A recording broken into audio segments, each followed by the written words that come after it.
अब हम बात करेंगे बच्चों इन 3 प्रश्नों की, जिसमें सबसे पहला प्रश्न दिया गया है कि हम घर में गीला और सूखा कचरा अलग अलग रखने के लिए हमें क्यों कहा जाता है। ठीक है, हर घर में गीला और सूखा कचरा अलग अलग रखने के लिए क्यों कहा जाता है, ये हमारा पहला प्रश्न है। ठीक है, आजकल आपको पता है बृहन महानगर पालिका जो है उनके द्वारा जो निर्गमित नियम है कि हर घर में गीला कचरा और सूखा कचरा हमें अलग अलग रखना चाहिए। ऐसा क्यों? इसके पीछे साइंटिफिक रीज़न है बच्चों, वैज्ञानिक कारण है कि जो गीला कचरा होता है ना वो प्राकृतिक रूप से उसका विघटन होता है, प्राकृतिक रूप से प्रकृति ही उसका विघटन करती है, बायोडिग्रेड करती है, जिससे गीले कचरे के विघटन से हम कंपोस्ट खाद बना सकते हैं।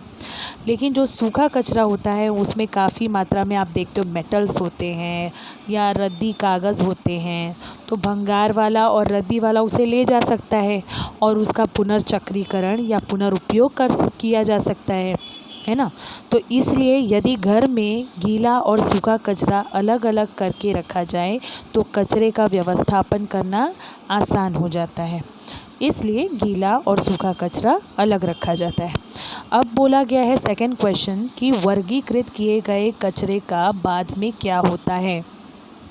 आइडिया तो आपको मिल गया होगा कि ये जो कचरा व्यवस्थापन करना जो है ये महानगर पालिका के द्वारा ही निर्गमित नियम है, और जो वर्गीकृत किया गया कचरा होता है महानगर पालिका की जो गाड़ी आती है वो उसे ले जाती है।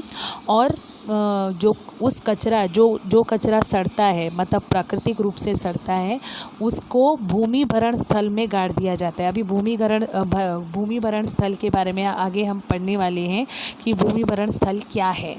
ठीक है, वहाँ पर इस कचरे को गाड़ा जाता है और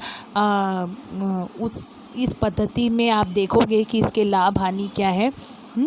और जो सूखा कचरा होता है उसका अगर पुनरुपयोग करना है या पुनर्चक्रीकरण करना है या उससे द्वारा जो नए प्रोडक्ट्स, नए उत्पाद बनाकर उनकी बिक्री करनी होती है तो उनकी बिक्री भी की जाती है। ओके, अब थर्ड क्वेश्चन है कि सूखे कचरे का निस्तारण करने की या सूखे कचरे का निपटारा करने की सबसे उचित पद्धति क्या है। तो वही पुनर्चक्रीकरण और पुनरुपयोग। आपने देखा रद्दी है, मेटल है, जो भी है वो सूखा कचरा में आता है। गीला कचरा कौन सा है? जिसमें कार्बनिक पदार्थ होते हैं, यानी कि जो बायोडिग्रेडेबल होते हैं, यानी जिनका विघटन हो पाता है प्राकृतिक रूप से, वो गीला कचरा होता है। सूखे कचरे में क्या आता है? रद्दी आती है और जो भी भंगार आता है, भंगार का सामान आता है, वो सब सूखा कचरा होता है। तो उनके लिए, उनके निपटारा करने के लिए कौन कौन सी पद्धतियाँ काम आती हैं? एक है पुनर्चक्रीकरण और एक है पुनरुपयोग।